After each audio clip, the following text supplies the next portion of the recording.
sermon walking through the book of Mark.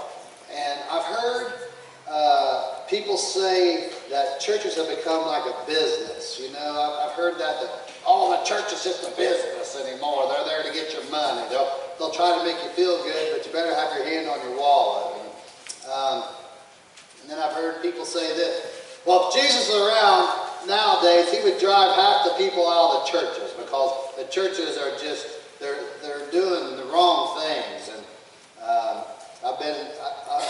when I'm talking about that, I mean about selling things within the church. And I know Dad and I, when I first went into ministry, Dad and I went down to Jacksonville, Florida. We were down in Jacksonville, Florida, and there was over 20,000 people there. And they were selling video or cassette tapes, video cassettes, and that's back when they had VHS, you know. And they were selling DVDs and just all kinds of things within the church. Every pastor there, of course, had a book that they were selling, you know. And so they had different speakers there, and so they were selling all these things. And so, you know, some people wouldn't buy it because it was within the church, but it wasn't within the worship area. And so a lot of the mega churches are really doing a lot of things that way. And then you got some people who say, well, there should be no money changing whatsoever within the church's hands. And you know, some churches have almost, I hate to say this, but almost like a Starbucks cafe in them versus what we got. And, you know, our cafe there, I'll just be honest with you, I can't count the number of donuts that Dave and Marsha had paid for out of their own pocket. I'll just be honest with you. And they would never want me to say that, and I didn't really say that out loud. But did I really? I didn't mean to, Dave and Marsha, I'm sorry. But see, at our church, it's you know, yeah, we'd like to recover some of that cost because it's a self-funding ministry. But if anyone says, well, I don't have 50 cents for a donut, guess what? They get a donut. Or, you know, for the coffee, hey, I don't have money for a coffee, guess what? They get the coffee. And so that's the kind of attitude we have. It's not a business. Yeah, we want to be able to have a little bit of money to buy more coffee and donuts, but it's not about the money changing hands there. So I've been in mega churches where the pastor says, I believe that anything that we do in this church, we ought to offer it just like the secular world. It ought to be better than the secular world. I've been inside of the mega churches that have the playgrounds inside. They have barbershops. They have coffee shops. They have beauty salons. I'm not kidding. Okay. They have all these things inside the church, so that instead of having to go to like Don to get your hair over at Zane Plaza, you just go to the barber right there at the church. And then a lot of churches have preschools, and usually what happens is the preschools end up running the churches anyway. Unfortunately, I don't mean that in a bad way, is that they have to have so many rooms, and then everyone's looking for good Christian daycare for the kids, and so they start bringing them there, and well, then the money's coming in the churches for something other than worship anyway. So then, depending on which spectrum you stand on, you know, are you at this point where, hey, you know, it's a new age and things have changed, we can do a lot of things in the church, so we can, you know, got to get into today's time and do all kinds of things money-wise. Or you can get on the other side of the spectrum. The other side of the spectrum is, by God, the only thing that should be changing hands in church is your offering into the plate. You know, that's it, you know. And it just depends on where you're from and what your belief is. So what's the Bible say about that? What's the Bible say about money within the church? Tonight we're going to be looking at Jesus driving some people out of the temple. Jesus driving people out of the temple. So take your Bibles, turn to Mark chapter 11. Mark chapter 11.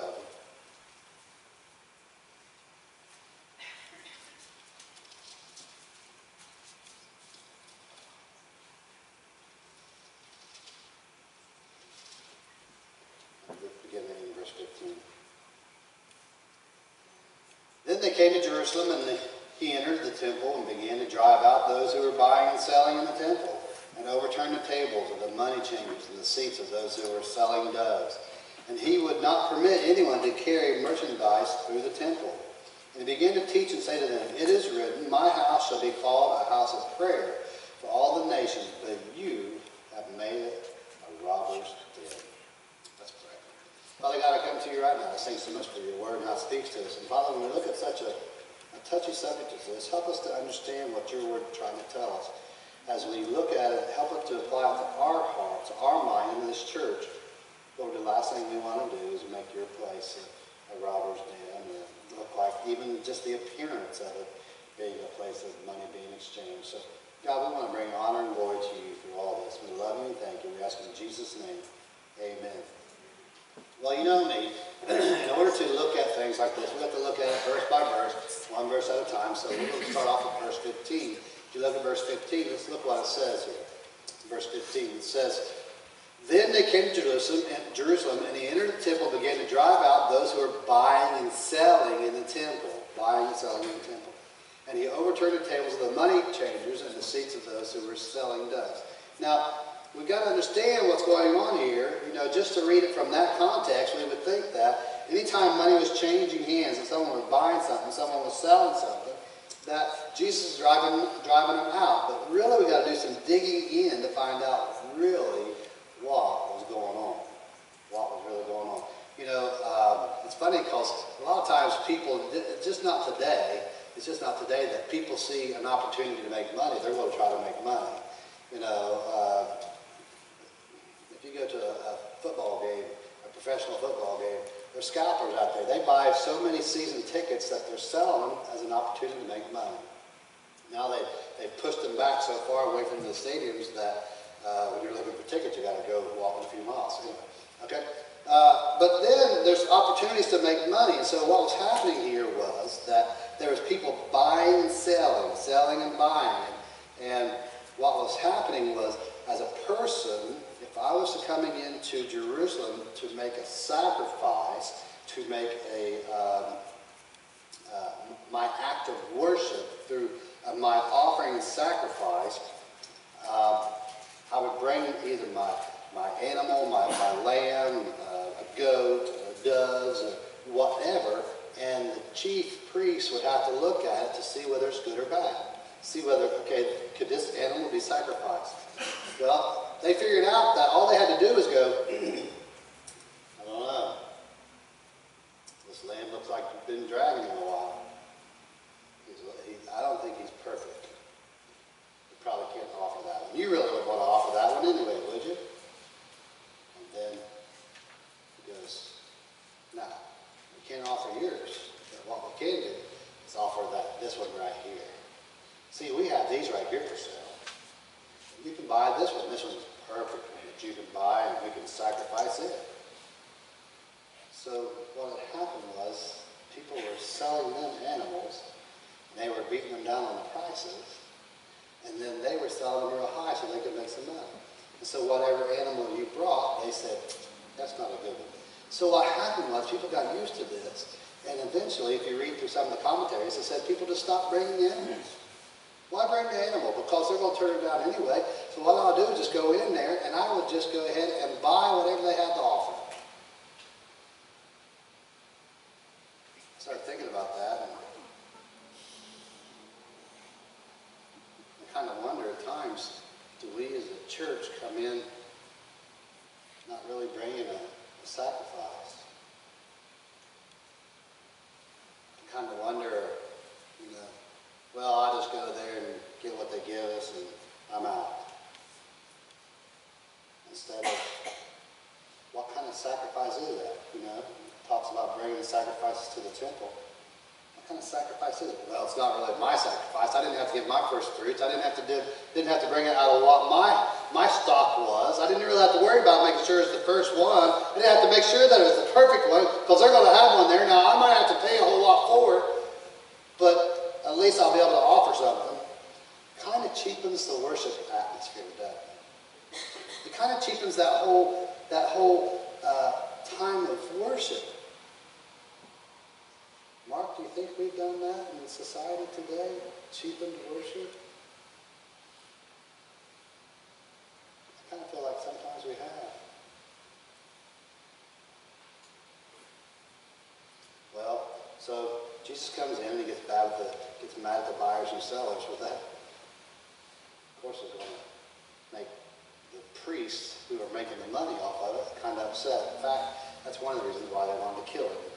It's because they started cutting into their pocketbooks, into their wallets.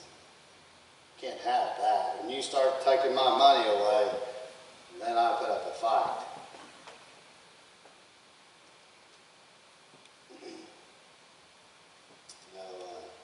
I talk about those donuts and stuff. And the last thing, Tracy, his testimony is, the reason I went back to Real Joy is because when I first walked in the door, they had Krispy Kreme donuts.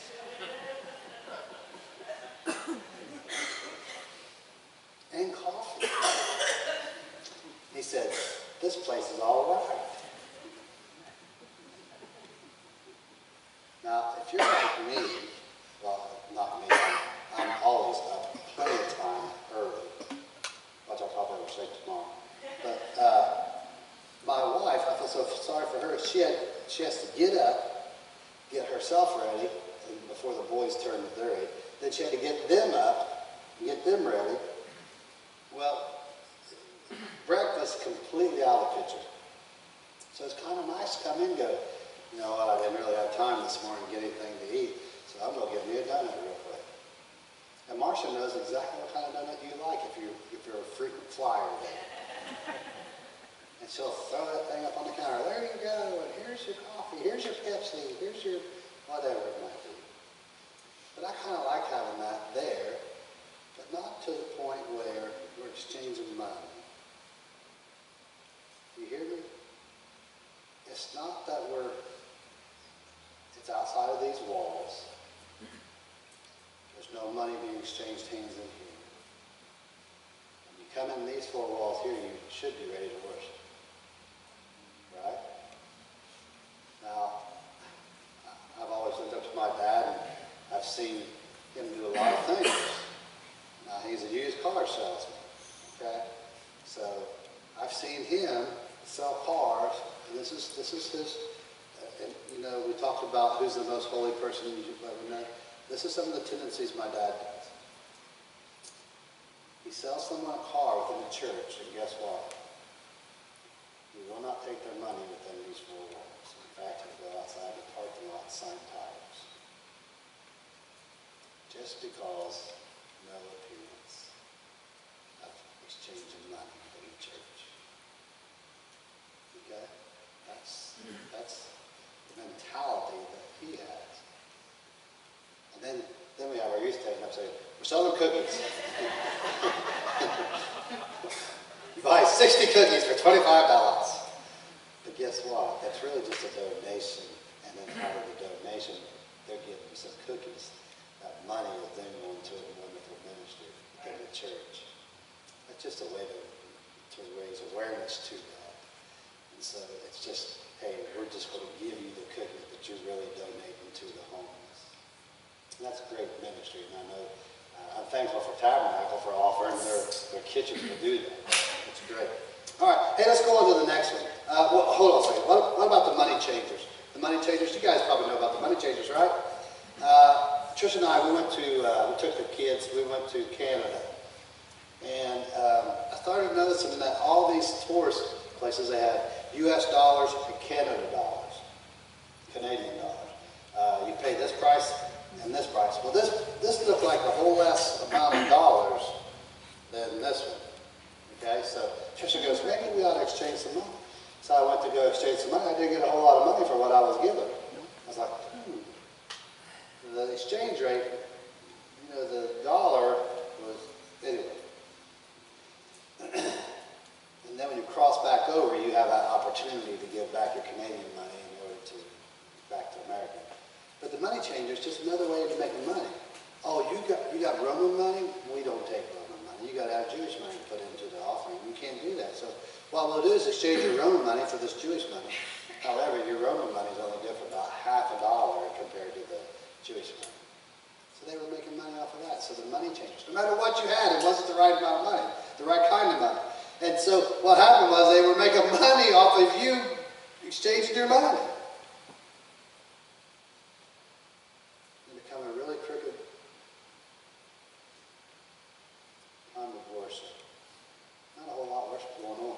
So even back then, pastors had that mentality. They're trying to get in your wallet. That's where it started, I bet. Right then. Go to church to go get your wallet. Look at the next verse, verse 16. And he would not permit anyone to carry merchandise through the temple.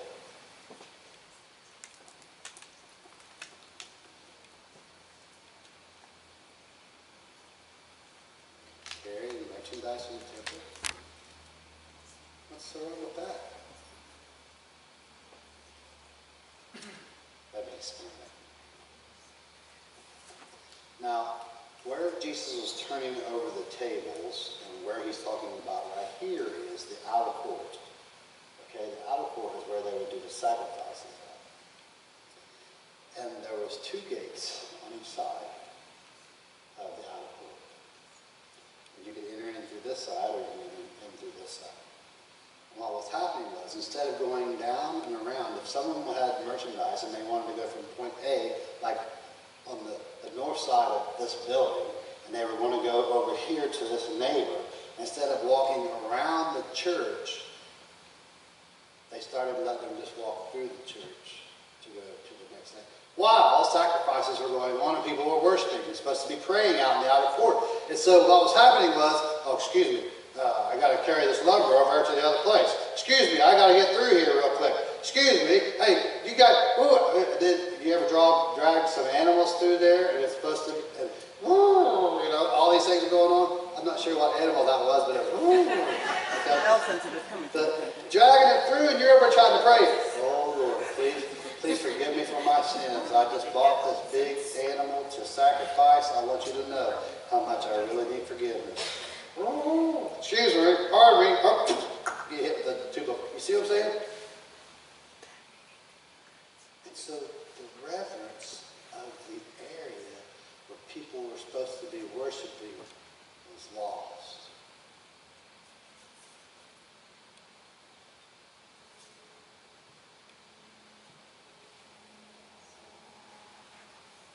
The reverence and the sanctity of the worship area was lost. People were pouring their hearts out with their sacrifices. Do you know the Day of Atonement, that they sacrificed so many lambs that the Day of Atonement actually grown to 3 days of atonement? And what would happen was they were slicing so many lambs' throats that the blood would run down the steps and run down the Kidron Valley into the river. And people walked through that. You know, when Jesus talks about what he says in the very next verse, in verse 17, he says, and he began to teach and say to them, it is not written, my house shall be called a house of prayer for all the nations, but you've made it a house. Jesus is saying, look, let's make this house what it's supposed to be, a house of prayer. Let's make it what it's supposed to be, a place where people can come and worship. But we've lowered the reverence within the temple. And dare I say, we've lowered the reverence of the church.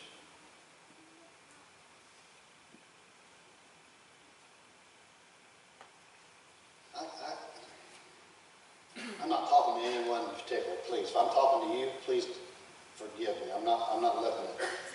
But the wrong time to go to the bathroom is right at the beginning of the invitation. Okay? The wrong time to throw that Pepsi can away, I'm glad you're throwing it away, is not during the invitation or right in the middle of the sermon. The wrong time to do whatever you got. Oh, guess what? If you knew your voice was scratchy, sit close to the door. If you've got weak kidneys and you can't hold it, sit close to the door.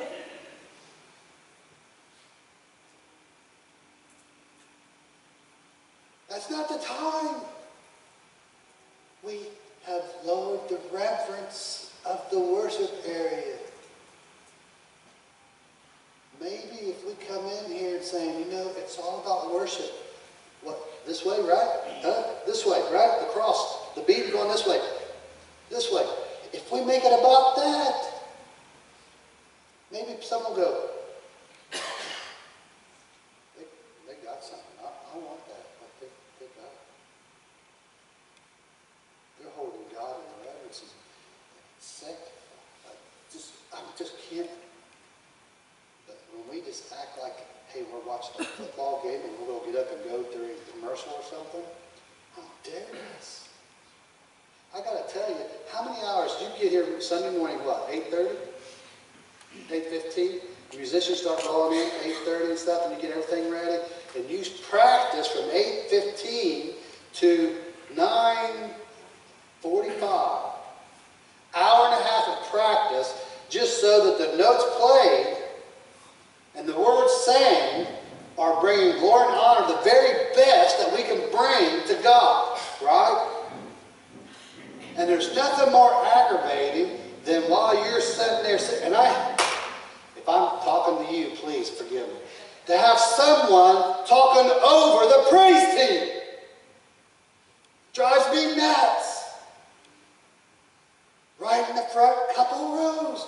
They got to talk, and then the praise team's really getting in it. So they got to talk louder so they can hear because the music's loud. I'm like, the vein popped out of my head. You know what I'm saying? I was at a Christian concert one time, and someone had blown up a beach ball. And they just started beating this beach ball all over the place. This guy's pouring his heart out, singing songs, about the Lord. And all of a sudden he goes, hold on, stop. I want to tell you about when I was writing this song. He said, I was sitting in my bedroom. I felt all alone. And it was like God spoke to me to write this song because I wasn't alone. Because I don't know how many of you out there, teenagers, have been feeling like you've been all alone. He says, and I'm pouring my heart out, and my band has traveled thousands of miles to be here, and you guys aren't listening. You're bouncing, you're worried about where that ball is going to go. Do me a favor, give me the ball. And he popped it. Worship started. Okay? People started listening, focusing. They weren't worried about, let's get that ball away from people in the back of the head. My oldest thing just hit right there. I got to tell you, Carl got me a Christmas present. But you see what I'm saying? And then I'll be preaching, and pouring my heart out, and you look back and you. Then I see this.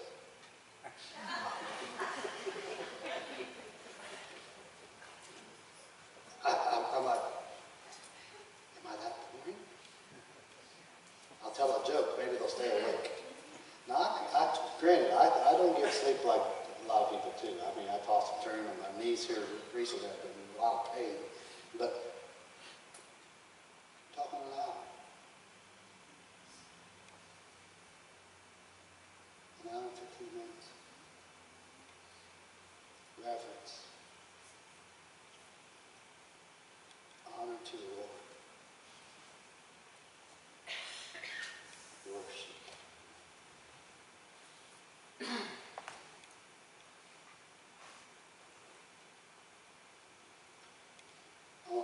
This is not my notes, but I'm going to tell you about the one time that I can say true worship broke out. Now, I want you to understand, as a pastor, I've been in a lot of services. And I've seen a lot of pastors that really know how to pull the heartstring, and you kind of wonder whether they're really doing it. But there's some people that can really just pull at the heartstring. I was a super summer over at Cedarville University. And we had this band that just thought they were it. You know what I'm saying? I mean, they just thought, They had the girl pants on. I'm like, hey, you're a guy, man. Put some guy pants on. You know what I'm talking about. You see the girl pants on the guys. They're just, they're so tight. I don't see how they're moving around. I'm like, dude, really?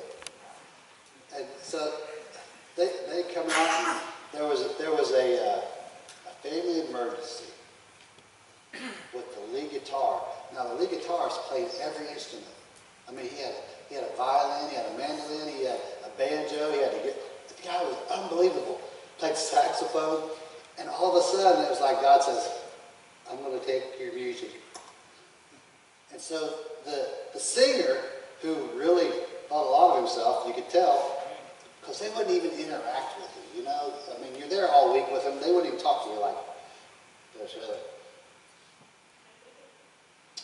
too good for that. So what happens is there's a family emergency, and I'm watching, because I'm up here in the front row, sitting like kind of where I work, and they're over here hiding like, dude, I don't know what to do. I don't have the music. I don't have the musician. The one dude, and another guy played bass. And so they were hiding here. And so someone in the back said, put a CD on. Just put a CD on. And they put a CD on. Now, I don't even know what it was. Now, granted, over 500 students and adults here in this auditorium over at Cedarville. They put on a CD. Guess what? We'd already spent 30 minutes standing out in line in our school hallways. When I was in Blue School. If you've ever been to Super Center, you know what I'm talking about. And we already spent 30 minutes outside with all the doors shut while they were trying to figure out what was going on. And everyone's singing in the hallway. Crying going on. I mean, worship party broke out there. And they come in and nothing's going on. So they put the CD on. Guess what? People started singing to the CD. People just started singing to the CD. Guess what? Holy Spirit started moving. Guess what? I watched teenagers grab teenagers' hands and they went to the altar and started praying. I seen kids get in a big group and pray over a kid, another kid. I seen tears streaming. I seen worship breaking out all over the room. 500 some students and adults. And the band was like, we're missing it. We better get out there. And so he comes out and starts singing, and guess what? He started worshiping. I think he sang like 2 songs and it was over with because everyone was already worshiping. Because they come in prepared to worship. And I think sometimes Sunday morning, Sunday night, Wednesday night, we have allowed people to cross through from one side to the other to distract us.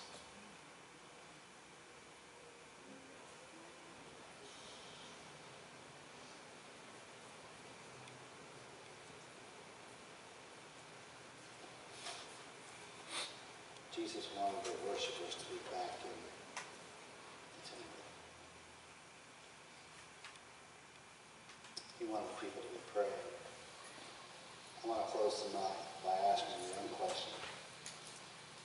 Remember 1 Corinthians chapter 6, verse 19. It says that your body is a temple.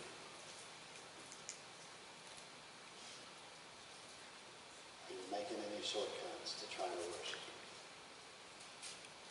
in your temple? I guess I'll ask 2 questions. If Jesus was walking in your temple, would he turn over